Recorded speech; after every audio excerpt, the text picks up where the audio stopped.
casos de deficiência física que atrasam o desenvolvimento psicomotor da criança. São os casos de paralisia cerebral e de outros problemas de origem neurológica. Com dificuldades para realizar determinados movimentos necessários ao aprendizado, a criança acaba tendo de repetir algumas vezes o período escolar. Isso não tem nada a ver com a inteligência, que as crianças deficientes físicas geralmente têm igual à média dos colegas da mesma idade. Mas a criança deficiente física precisa mais de apoio e atenção dos professores e pessoas próximas do que as outras crianças. Apoio criativo que ajude a criança a fazer o que as outras fazem, de uma maneira diferente. Agora você vai pegar esse pedacinho e vai fazer uma bolinha, só. Muitas vezes o processo é lento, até penoso para a criança. Mas depois que elas encontram o jeito delas de fazer o que os colegas fazem, o aprendizado e o desempenho tende a ficar mais dinâmico. Fora da sala de aula, a criança com deficiência física tem dificuldades de participar de algumas atividades de recreação que costumam empolgar os colegas. Este é um sinal para que também, nas atividades de recreação e lazer, a criança deficiente seja estimulada a participar, mas de um jeito diferente.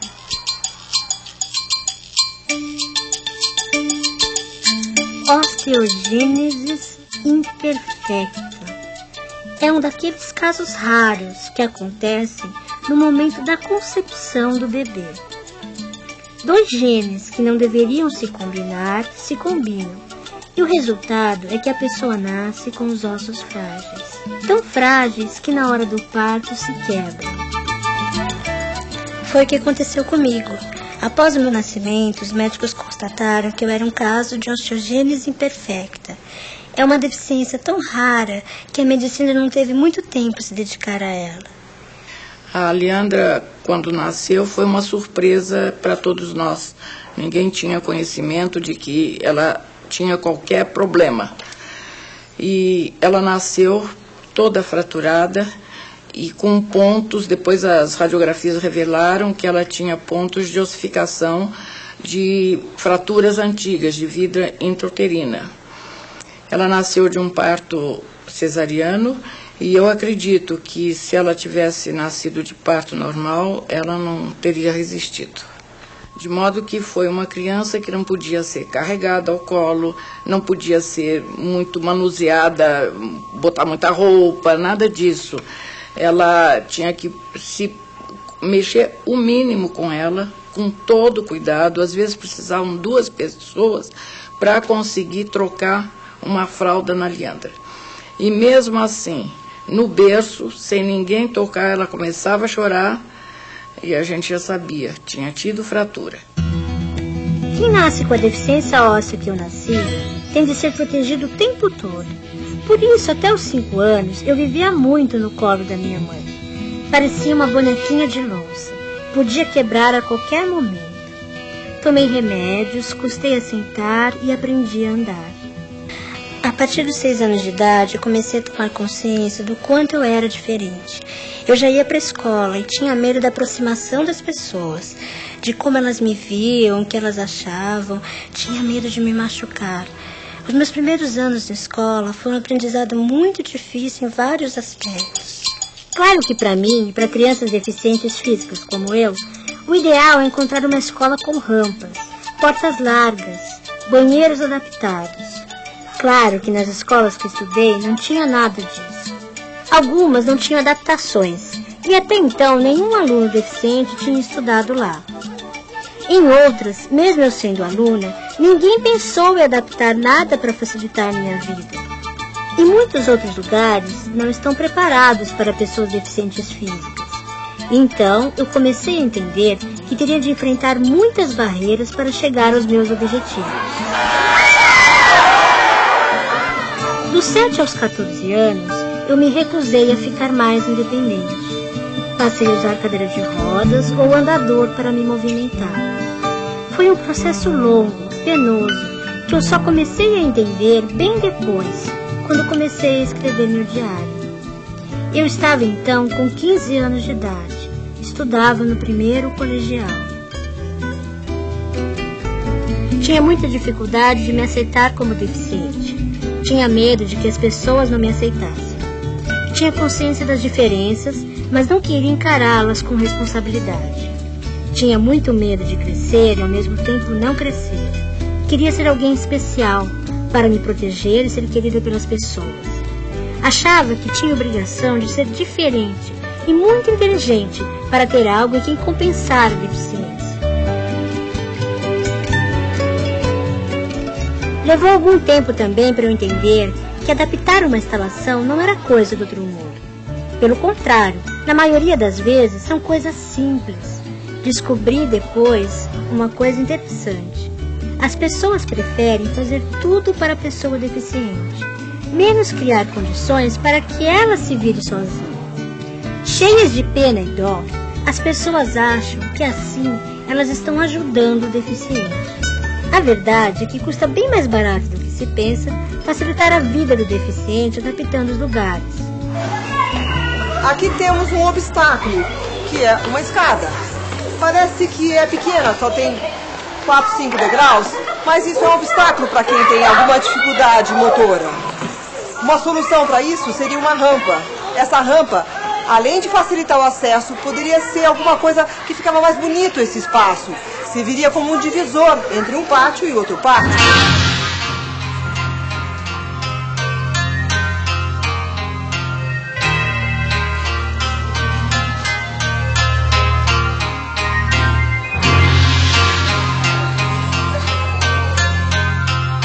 Com todas as críticas e limitações, a escola era e continua sendo muito importante para mim. E tenho certeza de que para toda criança com alguma deficiência. Em contato com outras crianças, ela ganha confiança, de preferência com muitas crianças. E se forem também bem diferentes, melhor. Eu sempre procurei me enturmar e participar de todas as atividades junto com os meus colegas. E se alguma atividade era mais difícil para mim, a gente dava um jeito. E olha que quando se tem 8, 10 anos, é muito comum aparecerem as disputas.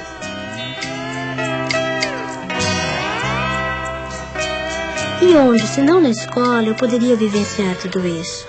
Fazer exercícios físicos é muito importante para uma pessoa como eu. Com minha dificuldade em encarar minha deficiência, acabei engordando. Só quando estava para completar 15 anos, resolvi retomar os exercícios. Aprendi a nadar e já participei até de campeonatos. Hoje já é mais fácil encontrar deficientes físicos que praticam esporte. Tem até gente praticando esporte radical.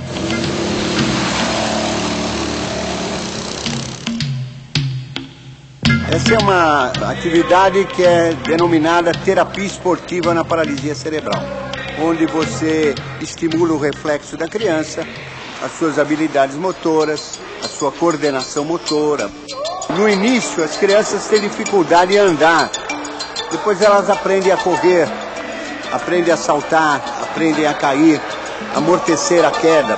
Essas crianças ficam em casa porque elas têm medo, têm vergonha de expor as suas deficiências, suas deformidades, seus problemas de locomoção. Essas crianças, na realidade, eram crianças que estão acostumadas a perder. Aqui não, aqui elas ganham sempre. A ecoterapia veio ajudar muito na reabilitação de pessoas portadoras de deficiências, principalmente porque o cavalo ele é dotado de movimentos, ritmados, movimento tridimensional que se assemelha muito à pelvis humana durante a marcha. Então são movimentos que são sentidos pelo quadril, pela pelvis e estimula novas conquistas motoras. Quando ele monta o cavalo, ele se sente muito autoconfiante, ele tem uma independência maior, ele tem uma autoestima elevada, conquistada com o trabalho, e isso ajuda muito com que ele vença todas as dificuldades que ele tenha no momento e tenha na própria vida.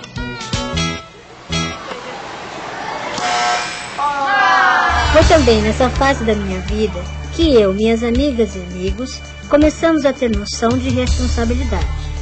Começou aquela história de ter horário para tudo. É uma fase do crescimento que a inteligência se desenvolve e recebe muito estímulo para isso. estão prontos para aprender leitura, escrita e cálculo. E a memória também é exercitada a todo momento. É uma viagem ao mundo das ideias. Os objetos não estão presentes para serem tocados ou vistos. A gente não fica mais preso ao concreto. Por exemplo, para desenhar uma árvore, não precisa mais ter um modelo à frente. A gente já tem na cabeça a imagem da árvore e pode transpô-la para o papel. Para somar 2 mais 6, não precisa mais contar 8 bolinhas para se chegar ao resultado. Nessa fase, as diferenças entre as crianças deficientes e não deficientes são muito pequenas mesmo. É muito perigoso estabelecermos uma relação desempenho escolar e indivíduo portador de deficiência física. Você pode ter casos de crianças que são portadoras de deficiência física e que não apresentam comprometimento no desempenho escolar. Assim como eu tenho na mesma sala adolescentes que estão com desempenho escolar muito ruim e não portam deficiência nenhuma. Até agora, o acompanhamento da Natália, o rendimento escolar da Natália, está sendo normal. O desempenho escolar ele está associado ao processo de aprendizagem e outras variáveis, de escola e família, mas não a deficiência. Estamos numa época em que o computador é tudo para muitas pessoas. Para mim, foi uma aventura poder mexer nele, escrever minhas poesias, meus textos. E hoje, crianças em idade escolar, portadoras de qualquer deficiência, já estão aprendendo a usar o computador. Se naquele tempo eu tivesse um computador, acho que muita coisa seria diferente.